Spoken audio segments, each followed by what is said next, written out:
The CEO dressed as a janitor again, but this time, the new waitress knew he was hurting. The clock above the kitchen door read 11:47 p.m. The dinner rush had finally faded into silence. Only the soft hum of refrigerators and the distant clinking of dishes remained inside Hale's Table, one of Seattle's most beloved family restaurants. Most of the lights had already been dimmed. Chairs rested upside down on tables. The scent of fresh bread had long been replaced by coffee, sanitizer, and exhaustion. Near the center of the dining room, a janitor knelt quietly on the floor. Slowly, carefully, he scrubbed a dried coffee stain that no customer would ever notice. He wore a faded gray maintenance uniform, rubber gloves, a simple name tag, Adrian. Nothing about him suggested he owned the entire restaurant, or the 23 others across 3 states. His movements were almost meditative, as if every pass of the mop gave him permission not to think, not to remember, not to hurt. Footsteps approached behind him, light and quick, slightly uneven. He didn't turn around. The new waitress stopped beside him, balancing a tray with 3 empty coffee mugs. Emma Brooks had been working there for exactly 5 days. She was 24. She had already dropped 2 trays, mixed up 4 orders, accidentally called a customer grandpa, and somehow still managed to make everyone smile. She looked at the spotless floor, then she looked at the man holding the mop, not the uniform, not the bucket, his eyes, red, swollen, quietly exhausted. She offered the gentlest smile. "You missed a spot." Adrian glanced up instinctively. She pointed toward his face instead of the floor. "You cleaned the coffee perfectly." Her voice softened. "But you couldn't hide that you've been crying." Everything inside him froze. For 3 months, people had asked him if quarterly profits were recovering, if expansion plans were still on schedule, if the investors were satisfied, if he was doing okay. No one had actually looked at him. No one had noticed. Until now. Adrian lowered his eyes. "I'm fine." Emma tilted her head. That's usually what people say right before they admit they're definitely not. For a brief second, the corner of his mouth almost moved. Almost. Before he simply nodded and returned to cleaning. Emma didn't push. She quietly carried her tray toward the kitchen. For reasons she couldn't explain, she suddenly felt sorry for a stranger she'd only met twice. 3 months earlier, Adrian Hale had buried the last member of his family. His father had died when Adrian was only 9. His mother, Margaret Hale, had built Hale's Table with him from a single neighborhood diner into one of the country's fastest-growing family restaurant chains. She had been his business partner, his mentor, his best friend. Cancer had taken her in less than a year. Since her funeral, every executive in the company had encouraged Adrian to take time off. Instead, he worked even longer hours. Every night, after every manager went home, Adrian changed into the same janitor uniform he had worn 20 years earlier when he was just a teenager, helping his mother close the restaurant. No one knew. Not because he wanted to test employees, because it was the only place where he still felt close to her. The smell of fresh detergent, the old mop closet, the worn-out cleaning cart. Every corner still whispered memories. Sometimes, that was enough to keep him breathing. Emma's life couldn't have been more different. She worked mornings at a neighborhood bakery, evenings at Hale's Table. Most of her paycheck disappeared into student loan payments and medical bills for her grandmother, the woman who had raised her after her parents died in a car accident years ago. She survived mostly on instant noodles, employee meals, and optimism. If optimism counted as food, it usually didn't. Still, Emma somehow laughed through almost everything, including her own disasters, especially her own disasters. The following evening proved exactly why. She hurried out of the kitchen carrying a large basket filled with polished silverware. One customer unexpectedly stepped backward. Emma swerved. The basket slipped.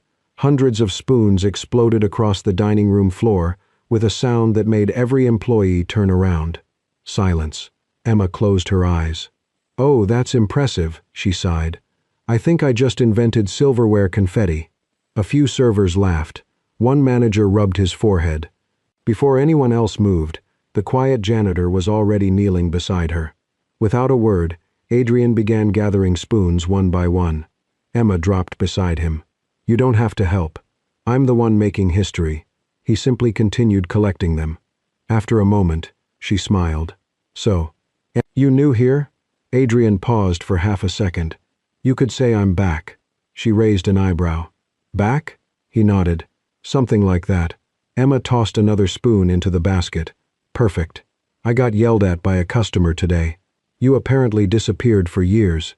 She offered him her hand dramatically. I think we officially qualify to start the Society of Professional Failures.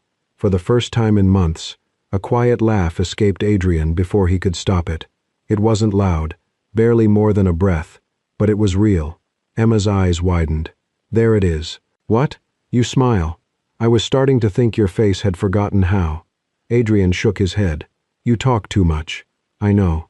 My grandma says I started talking before I learned how to walk. Another tiny smile. Then another. Neither of them noticed that the dining room somehow felt warmer. Later that night, Emma walked toward the storage room looking for extra napkins. The door was slightly open. She almost pushed it wider. Then she stopped. Inside, Adrian sat alone on an overturned supply crate, still wearing the janitor uniform, still holding the old silver wristwatch his mother had worn every day. He traced the cracked leather strap with his thumb, then quietly lowered his head. His shoulders trembled. No sound escaped, just silent tears falling onto worn work gloves. Emma immediately stepped backward. She gently pulled the door closed without making a sound. She didn't interrupt. She didn't tell anyone what she had seen. The next evening, when Adrian finished cleaning the dining room, he found a paper cup waiting beside the mop bucket. Hot chocolate, not coffee. A handwritten note rested beneath it. Coffee keeps people awake. Hot chocolate helps people breathe. Emma. Adrian stood there for a long time. The drink slowly warmed his hands. For the first time since losing his mother, something else warmed his heart. Emma Brooks did not ask Adrian why he cried in the storage room. She did not ask about the silver watch. She did not ask why a man with hands too well kept for a janitor moved through Hale's table like he knew every scar in the building. That was the strange thing about Emma. She talked constantly about small things. Burnt toast, bad customers, her grandmother's dramatic opinions about daytime television, the suspicious price of blueberries. But when something truly mattered, she knew how to be quiet.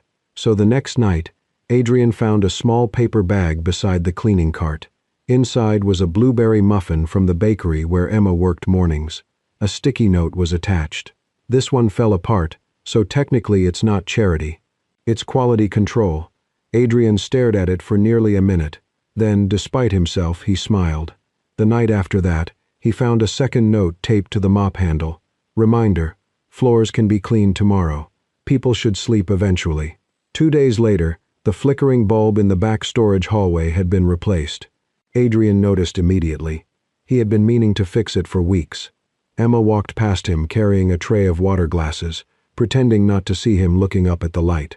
You changed that bulb, he said. She didn't stop walking. No idea what you're talking about. You're 5'4". 5'5" when emotionally motivated. The ladder was locked. I'm not proud of everything I did. For the second time that week, Adrian laughed. Emma glanced back over her shoulder, pleased with herself. There, she said. That sound is much better than silent brooding. I don't brood. You absolutely brood. I think, with dramatic lighting. He opened his mouth to argue, then looked at the newly fixed bulb. Emma raised her eyebrows. He closed his mouth. Fine, he said. Maybe once. Once per hour? Per decade. Generous. And just like that, the empty restaurant no longer felt quite as empty. Emma did not know Adrian was rich. In fact, she was becoming increasingly convinced he was broke. He worked late. He wore worn gloves. He never ordered food for himself. And once, when she mentioned rent, his face tightened so painfully that she assumed he understood money problems better than most. So Emma did what Emma always did when she cared. She tried to help in the most awkward way possible. One night, Adrian hung his faded janitor jacket on the hook near the break room. 10 minutes later, he returned and found a folded $20 bill tucked into the pocket. He stared at it, then looked across the kitchen. Emma was wiping down menus with exaggerated innocence. Emma, she didn't look up. Yes, mysterious floor gentleman? Did you put money in my jacket? What? No, you're terrible at lying. I am excellent at lying. You're blushing. That's because the kitchen is hot. It's 68 degrees. I have a passionate circulatory system. Adrian pulled the bill from his pocket and placed it beside her elbow. I don't need this. Emma finally looked at him. Her expression softened. Maybe not. Then she pushed it back toward him. But maybe someday you will. Something in Adrian's chest tightened. He could have told her the truth right then. That the $20 was less than he usually tipped a valet. That the building around them carried his family name.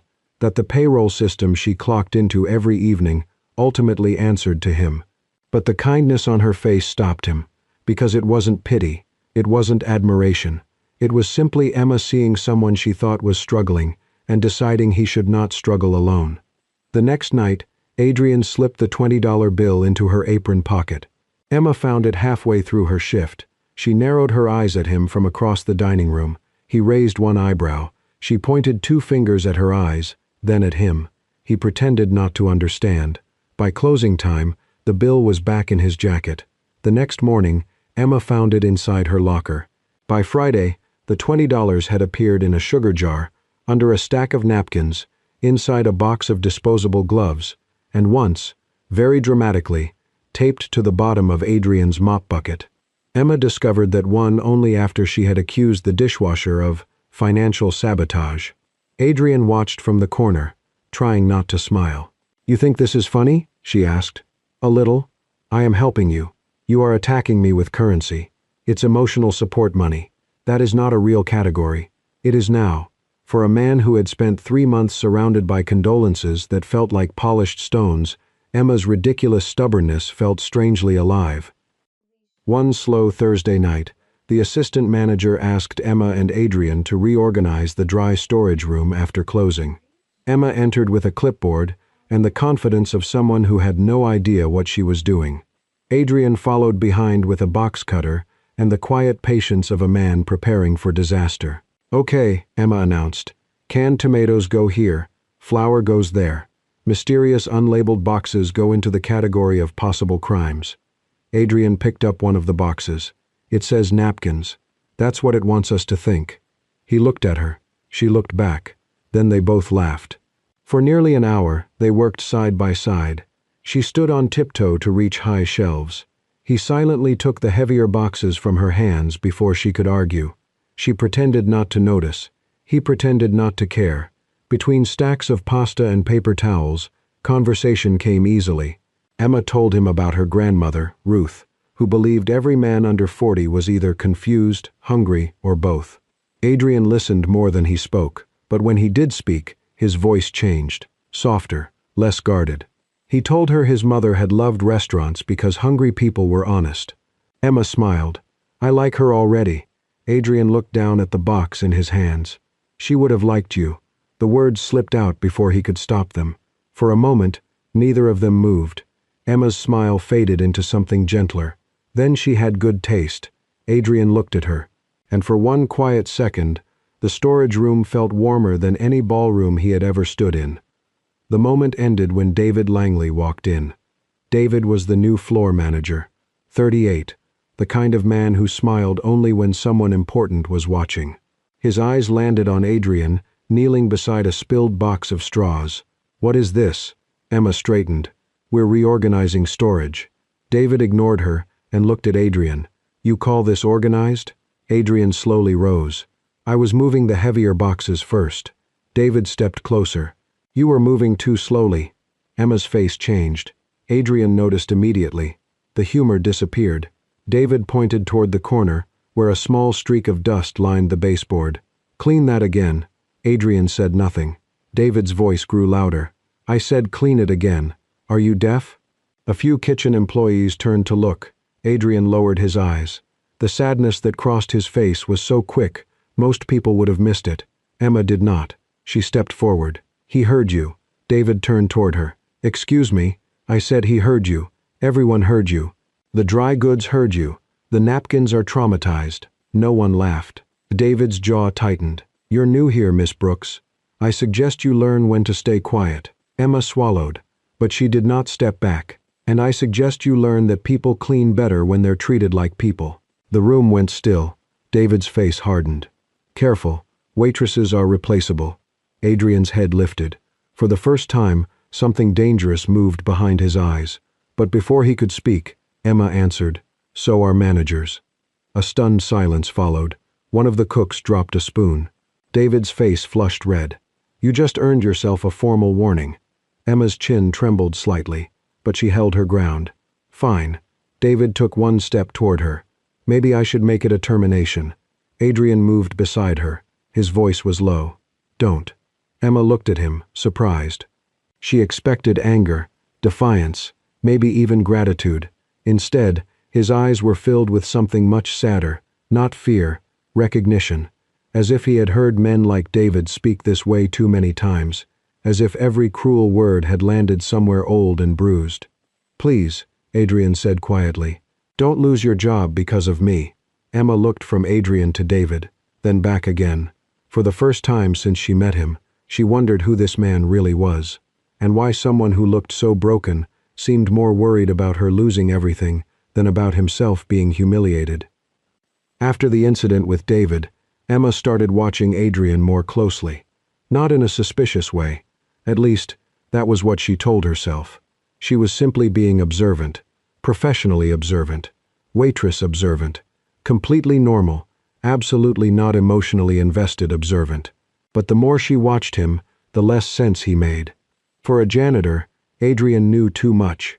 When the prep cook complained that the kitchen kept running out of basil by Friday, Adrian quietly said, "That's because the Tuesday produce order is based on last quarter's traffic, not this month's." The cook blinked. Emma blinked harder. When a server asked why the lunch menu had changed, Adrian murmured, "Lower margin items were probably moved to dinner to increase table value." Emma nearly dropped a pitcher of water, and when the new hostess forgot the seating rotation, Adrian explained the system so clearly that even the assistant manager stopped pretending not to listen. Emma cornered him later near the coffee station. "Okay," she said, folding her arms. "Confession time." Adrian looked at her. "I didn't eat your granola bar." "That was you?" "No. It was absolutely you. It was emergency food. It tasted like cardboard with ambition." Emma pointed at him. "Don't distract me. Why do you know so much about menu pricing?" Adrian wiped a counter that was already clean. "I listen. You listen to food costs. Sometimes. You explained labor scheduling yesterday. It was a slow night. You corrected the wine pairing list. It was wrong." Emma narrowed her eyes. "Adrian Hale, were you secretly a CEO in a past life?" His hand paused for half a second. Then he said dryly, "Some people used to think so." Emma laughed. "Wow, that was either a joke or the saddest sentence I've ever heard." "Could be both. That's your problem. I have many. You hide serious things inside jokes." Adrian looked at her then, really looked. Emma suddenly forgot what she was going to say, because beneath his quiet humor was something she recognized, a man who had learned to make himself useful so no one would ask if he was lonely. The next afternoon, the kitchen staff prepared samples for a new dessert menu. Emma decided Adrian needed cultural development, which, according to her, meant tasting 7 different puddings while wearing a ridiculous apron. The apron was pink, with cartoon cats, wearing tiny chef hats. Adrian stared at it as if it were a legal threat. "No." Emma held it up. "Yes, I clean floors. And today, sir, you clean your soul." "My soul does not need cats. Everyone's soul needs cats." The pastry chef, Maria, laughed from the prep table. "Come on, Adrian. Be brave." Adrian looked around. 4 cooks, 2 servers, 1 dishwasher, all watching. Emma smiled sweetly. "Are you afraid of kittens?" "I'm afraid of becoming whatever this is. That's growth." Before he could escape, Emma stepped behind him and tied the apron around his waist. The kitchen erupted. Adrian stood perfectly still, wearing rubber gloves, a maintenance uniform, and a pink cat apron. Emma took 1 step back, admiring her work. "You look like a man who has finally accepted joy." "I look like I lost a bet." "You did, with life." Maria handed him a spoonful of chocolate bread pudding. Adrian tasted it. Everyone waited. He nodded. "Too much cinnamon," Maria gasped. Emma pointed at him. "See? Food snob. It overwhelms the chocolate. The sous chef took another bite, then frowned. He's right. The entire kitchen went quiet. Emma slowly turned to Adrian. You are suspicious. I have taste buds. You have executive taste buds. Adrian gave her a look. Emma laughed so hard she nearly knocked over a tray of ramekins. And then it happened. Adrian laughed too. A real laugh. Deep, unprepared, alive. Everyone in the kitchen heard it. For a moment, the room changed. Even the old dishwasher looked up and smiled. Emma did not tease him this time. She only watched him with a softness he was not ready for. Adrian felt it, and it frightened him more than grief did. Because grief, at least, was familiar. Being cared for was not. That night, after closing, Emma and Adrian sat at the small employee table near the back door. Rain pressed against the windows. The restaurant smelled like lemon cleaner and cooling bread. Emma had saved 2 bowls of soup from the kitchen. Don't argue, she said, sliding one toward him. It's not charity, it's soup relocation. Adrian accepted it. I didn't say anything. You were about to. I was breathing. With judgment. He took a spoonful. For a while, they ate in comfortable silence. Then Emma's phone buzzed. She checked it and smiled sadly. My grandmother wants to know if I remembered to eat dinner. She sounds wise. She is. Terrifying, but wise. Emma stirred her soup. She raised me after my parents died. I was 14. She sold her wedding ring to help pay for my school uniforms, then told me she'd lost it in the laundry. Adrian's expression softened. She sounds like someone who loved by doing. Emma looked at him. That's exactly it. Then she asked gently, Your mom was like that too? Adrian's hand tightened around the spoon. For a moment, Emma worried she had gone too far. But then he nodded. She built this place before it became what it is now. Emma waited. She used to say a restaurant wasn't about food. It was about giving tired people a place to sit down. Emma smiled. I would have loved her. Adrian looked at the rain. She would have loved you first. The words came out quietly, almost painfully. Emma's heart shifted. There was something in his voice that made her want to reach across the table and take his hand. She didn't. Not yet.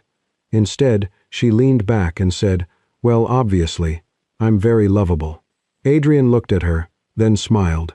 That is not usually how lovable people describe themselves. It's called confidence. It's called questionable branding. She laughed, and he realized, with a strange ache in his chest, that he wanted to hear that laugh again tomorrow, and the day after, and maybe every day after that. The realization scared him so much he looked away. Emma noticed. Of course she did, but once again, she did not push. 2 evenings later, everything changed. Emma was restocking napkins near the hallway when she saw Adrian speaking quietly with a man in a dark suit. The man looked serious. Too serious. Adrian's face had gone pale. Then the suited man gestured toward the private elevator that led to the executive floor. Emma's stomach dropped. No. After David's humiliation in the storage room, she had been waiting for something like this. Adrian was being reported, or fired, or blamed for something he had not done. The elevator doors opened. Adrian stepped inside. Emma moved before thinking. She dropped the stack of napkins onto a chair and hurried down the hallway. Adrian? He didn't hear her. The elevator doors slid shut. Emma reached them too late. She stabbed the button. Nothing. Of course. Private access. Are you kidding me? She whispered. She looked around, then spotted the service stairs. Her heart pounded as she ran up 2 flights. By the time she reached the executive hallway, she was breathless, furious, and ready to defend a man who had never asked anyone to defend him. She followed the sound of voices to a pair of heavy glass doors. Inside, through the narrow gap between the blinds. Adrian stood at the head of a long conference table, not sitting, standing. Around him were board members, executives, lawyers, the kind of people Emma had only seen in company brochures, and every single one of them was waiting for him to speak. Emma froze. One woman in a navy suit said, Mr. Hale, the board needs your decision tonight. Mr. Hale. The words hit Emma harder than any shout could have. Adrian turned slightly. The light caught his face. He was not being fired. He was not being questioned. He was in charge. Emma stepped backward. Her breath caught. Then, From inside the conference room, Adrian looked toward the door. Their eyes met through the narrow opening. For one terrible second, neither of them moved, and Emma realized the man she had been trying to save had been hiding an entire world from her. Emma did not remember walking down the stairs. One moment she was standing outside the executive conference room, staring through glass doors at Adrian Hale, in front of an entire board of directors. The next, she was back in the employee hallway with her hand pressed against the wall, trying to breathe. Mr. Hale, the name repeated in her head. Not Adrian, the man who wore a ridiculous cat apron because she had bullied him into joy. Adrian Hale, the CEO, the owner, the man whose name was printed on her paycheck. Emma let out a short, humorless laugh. "Oh, Emma," she whispered to herself, "you gave $20 to a millionaire." Her eyes burned. It would have been funny if it did not hurt so much. She hurried toward the locker room, grabbed her coat, and ignored Maria calling after her from the kitchen. Outside, rain fell hard against the alley pavement. Emma pushed through the back door and stepped into the cold without an umbrella. She just needed to leave, before she cried, before she embarrassed herself, before she remembered every soft thing she had said to him and wondered if he had been laughing at her the whole time. The door opened behind her. "Emma." She kept walking. "Emma, please." She stopped near the dumpsters, turned around, and found Adrian standing in the rain, still wearing his white dress shirt from the boardroom. No janitor uniform, just the truth. "You're the CEO," she said. Adrian's face tightened. "Yes." She nodded slowly. "Great. Wonderful. Very normal thing to forget to mention." "I didn't forget. That makes it worse." He took one step closer. She stepped back. "Did everyone know?" "No." "Was I some kind of test?" "No." "Were you seeing how the poor new waitress would treat the poor sad janitor?" His voice dropped. "Never." Emma laughed, but it broke halfway through. "I put money in your jacket. I know. I felt sorry for you. I know. I defended you in front of David. I know." "Then what was this?" she asked, her voice rising. "What was I to you, Adrian? Entertainment?" That hurt him. She saw it. Good. Part of her wanted it to hurt. Adrian looked down, rain darkening his hair. "I never lied to you." Emma stared at him. "That is not the defense you think it is. You never asked. Because normal people don't ask janitors if they secretly own the building." For 1 second, despite everything, something almost like a smile crossed his face. Then it disappeared. "You're right." The simple admission stole some of her anger, which made her even angrier. Adrian did not try to touch her. He did not throw power around like a shield. He just stood there in the rain and let her be hurt. Finally, he said, "My mother used to tell me something." Emma looked away.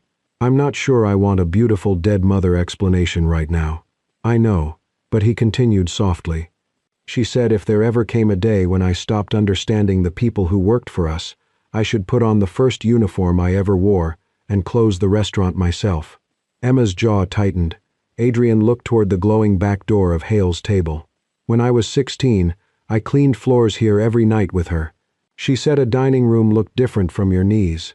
She said you noticed who left quietly, who worked hungry, who smiled only because they had to." His voice weakened.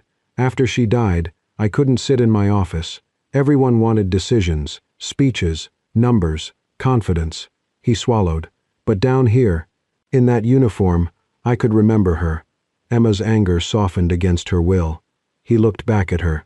"I didn't come back to test anyone." "Then why didn't you tell me?" "Because you looked at me like I was just a person." The rain filled the silence between them. Adrian's eyes were red again, just like the first night. "And I needed to be just a person for a while." Emma's heart ached. That was the worst part. She believed him, but believing him did not erase the humiliation. It did not erase the fact that she had shared pieces of her life with a man who had kept the largest part of his hidden. "I need to go home," she said. Adrian nodded. "I'll call you a car." "No." The word came out too quickly, too sharp. She softened it only a little. "I can get myself home." Adrian's face fell, but he accepted it. "Okay." Emma turned away. This time, he did not follow. For the next 2 days, Emma worked like someone trying not to feel. She smiled at customers. She refilled water glasses. She dropped only one fork, which Maria called significant emotional progress. But Adrian was everywhere, not physically. He did not come downstairs. That somehow made it worse. The mop bucket stayed untouched in the corner. The cat apron hung on a hook like evidence from a happier crime scene. Emma hated how much she missed him. She hated that she still saved him a muffin before remembering he probably had private chefs, nutritionists, and a fruit bowl that cost more than her phone bill. On the third evening, David found her alone near the service station. He had clearly been waiting. "So," he said, with a smile that made her skin crawl. "You found out." Emma kept polishing a glass. "I'm working. You should be grateful, you know." She looked at him. "For what?" "That Mr. Hale amused himself with you instead of firing you." The glass froze in her hand. David leaned against the counter. "Don't look so offended. You're a waitress, Emma.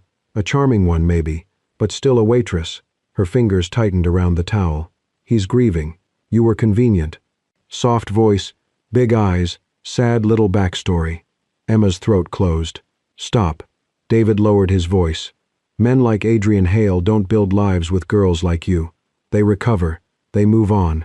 They marry someone appropriate." Every word landed exactly where he wanted it to, in her doubt. In the part of her that had always feared being someone people passed through on their way to better things. David straightened his tie. "My advice? Leave before people start laughing." Emma said nothing, because if she opened her mouth, she might cry, and she would not give David that. That night, after her shift, she stood in front of her locker for a long time. Then she took off her name tag. Emma Brooks. 5 days ago, it had felt like a fresh start. Now it felt like a warning label. Maria walked in and saw the resignation note in Emma's hand. "No," Maria said immediately. Emma forced a smile. "It's better this way." "For who?" "For everyone. That is what people say when they're about to do something stupid and noble." Emma laughed softly, then wiped her cheek. "I can't stay and become a rumor." "You're not a rumor." "I will be." Maria's face softened. Emma folded the resignation note and placed it on the manager's desk. No dramatic goodbye, no final speech, just a quiet exit through the back door. The same door where Adrian had once stood in the rain and told her the truth too late. Upstairs, in the executive office, Adrian found out 20 minutes later. He stared at the resignation note. Read it once, then again. There were only 2 sentences. "Thank you for the opportunity. Please don't make this harder than it has to be." Adrian sat down slowly. For the first time since his mother died, the restaurant did not feel like a memory. It felt empty. After Emma left, Hale's table did not fall apart. That would have been easier. The kitchen still opened on time. Servers still smiled at customers. Reservations were still full. Plates still left the pass hot and beautiful. From the outside, nothing had changed. But Adrian noticed everything. No muffin beside the cleaning cart. No ridiculous warnings taped to the coffee machine. No voice in the storage room accusing the napkins of hiding criminal evidence. The restaurant had always carried the memory of his mother. Now it carried the absence of Emma too. And somehow, that felt even harder to walk through. For 3 nights, Adrian did not put on the janitor uniform. He stayed upstairs in his office, surrounded by glass, numbers, and silence. He told himself it was better, cleaner, more appropriate. But every time he looked down through the office window at the dining room below, he realized the truth. He had not returned to the night shift because of the uniform. He had returned because of grief. But he had stayed because of Emma, not because she needed him, because she had seen him on the floor with a mop and never once made him feel small. On the 4th morning, Adrian found Emma's address in her employee file. Then he closed the file immediately. "No," he muttered to himself, "that is creepy." 10 minutes later, Maria walked into his office without knocking, placed a paper bag on his desk, and said, "Her grandmother needs her porch railing fixed." Adrian looked up. Maria shrugged. "I am not giving you her address. I am giving you a humanitarian project." Inside the bag was a muffin, blueberry, half broken. Adrian stared at it. Maria pointed at him. "Do not mess this up." He didn't. That afternoon, Adrian arrived at a small yellow house on a quiet street, wearing jeans, a plain jacket, and holding a toolbox he had bought 30 minutes earlier. Emma opened the door. For several seconds, Neither of them spoke. Then she looked at the toolbox. You know how to fix porch railings? Adrian glanced down. I watched 2 videos. Oh, good. Certified by Panic. I also brought screws. That does make me feel emotionally safer. He almost smiled. Emma, I'm not here to pressure you. Then why are you here? He looked past her toward the crooked railing. To help. She studied him carefully. No checks? No. No dramatic billionaire solution. No. No secretly buying the whole neighborhood. I was told that would be creepy. It would. He nodded. Then just the railing. From inside the house, an elderly voice called, If he is handsome, let him in. If he is rich, make him useful first. Emma closed her eyes. Adrian's mouth twitched. That's my grandmother. She sounds wise. She is. Unfortunately. Ruth Brooks liked Adrian immediately, which annoyed Emma, mostly because Ruth did not even pretend to be subtle. She sat by the window with a blanket over her knees, watching Adrian struggle with the porch railing while Emma handed him tools. Wrong screwdriver, Ruth called through the screen. Adrian paused. Emma looked at the tool in his hand. She's right. I knew that. You were testing the screwdriver? Yes. For emotional maturity? Exactly. Emma laughed before she could stop herself. Adrian looked at her. That small sound did more to him than any board meeting ever had. Over the next week, he came by twice more. Not with flowers, with groceries, a repaired porch light, a soup recipe he claimed he had not ruined. Ruth disagreed. It tastes like a rich man guessing at salt, she declared. Adrian accepted the criticism with dignity. Emma laughed so hard she had to sit down. Slowly, the anger between them loosened. Not disappeared, but loosened. Adrian drove Ruth to a medical appointment when Emma's morning shift ran late. He sat in the waiting room reading outdated magazines. He carried Ruth's prescriptions without making a speech about it, and Emma began to see the difference. He was not trying to buy forgiveness. He was trying to become trustworthy in small, ordinary ways, the kind money could not fake for long. Then came Friday night. Emma was washing dishes at home when Ruth called from the living room. Her voice sounded thin, too thin. Emma? By the time Emma reached her, Ruth was gripping the arm of her chair, one hand pressed to her chest. The next 20 minutes became a blur. 911. Flashing lights. A paramedic asking questions Emma could barely answer. The hospital smell. The bright hallway. The terrible words, "We're running more tests." Emma stood outside the emergency room, shaking so badly she could not unlock her phone. When she finally did, she did not think. She called Adrian. He answered on the second ring. Emma? Her voice cracked. It's Grandma. That was all she managed. Adrian stood in the middle of a shareholder meeting, surrounded by investors, legal counsel, and a presentation that had taken 6 weeks to prepare. Every face turned toward him. Mr. Hale? Someone said. We need your decision. Adrian was already walking toward the door. My decision is to leave. Now? Yes. 15 minutes later, he entered the hospital waiting room, breathless, tie loosened, rain on his shoulders. Emma saw him and broke. Not loudly, her face simply crumpled. Adrian crossed the room and sat beside her. He did not tell her everything would be fine. He did not promise what he could not control. He only took her hand and stayed. Hour after hour. Nurses came and went. Machines beeped behind closed doors. Emma leaned against him sometime after midnight, too tired to keep pretending she was strong. You left your company, she whispered. Adrian looked down at their joined hands. It will survive one night without me. She swallowed. I thought you'd choose it. He was quiet for a moment, then he smiled sadly. 3 months ago, I lost the most important person in my life. Emma looked up. Adrian's voice softened. I'm not willing to lose another one because I was sitting in the wrong room. Tears slipped down her cheeks. This time she did not hide them. And when Adrian gently tightened his hand around hers, Emma finally let herself hold on.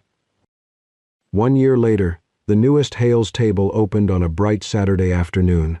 The ribbon outside the entrance was gold. The windows shone. The dining room was filled with employees, reporters, investors, and families from the neighborhood. At the front of it all stood Adrian Hale in a perfectly tailored navy suit. Calm and confident, alive in a way people had not seen for a long time. When he finished his opening speech, the room filled with applause. Emma stood near Ruth's wheelchair, clapping with tears already threatening her eyes. Adrian looked at her across the room. Then he cleared his throat. "I need 5 minutes." Emma frowned. 5 minutes for what? You'll see. He disappeared through the kitchen doors. When he returned, the applause turned into confused laughter. Adrian was no longer wearing the navy suit. He wore the faded gray janitor uniform, the old name tag, the same work gloves. Emma covered her mouth, laughing through her tears. "Are you seriously going to mop the floor during your own grand opening?" Adrian walked toward her. "No." He stopped in front of her, his voice steady but soft. "I just wanted to remember where I started." Then he reached into the pocket of the old uniform. "And remember who made me want to start again." Emma froze. The room went silent. Adrian lowered himself to one knee. In his hand was a simple diamond ring, tucked inside the same pocket where she had once hidden a $20 bill.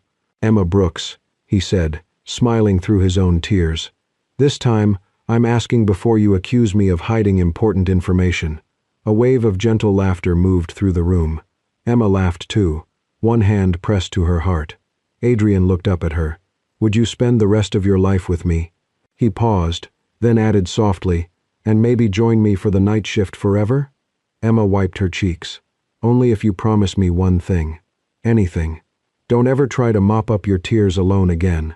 Adrian's face broke into the kind of smile she had spent a year helping him find. "I promise." Emma nodded. "Yes." The room exploded with applause. Ruth shouted, "Finally!" loudly enough to embarrass everyone. Adrian stood, pulled Emma into his arms, and held her as if he had finally come home. Later, after the guests had left and the music had faded, Adrian and Emma changed into uniforms together. Side by side, they cleaned the last few drops of spilled champagne from the dining room floor. A new young employee watched them in confusion. "Why is the CEO doing that?" Emma smiled, glancing at Adrian. "Because he never forgot where he began." Adrian took her hand. Emma squeezed it gently. "And because he never wants to forget where his heart was healed." Sometimes the people carrying the heaviest burdens are the ones who work the hardest to hide them. Adrian didn't need someone to admire his success. He needed someone willing to notice his pain. And Emma never fell in love with a CEO. She fell in love with a man who kept showing up with kindness, humility, and a heart that had forgotten how to heal. I believe the strongest relationships aren't built when someone rescues us with money or status. They're built when two people quietly help each other carry the weight neither one should have to bear alone. What about you? If you were in Emma's place, would you have walked away after discovering Adrian's secret? Or would you have stayed and listened to his story? I'd love to hear your thoughts in the comments below. If this story touched your heart, don't forget to like this video, subscribe to Soul Stirring Stories, and join us for more emotional love stories. Thank you.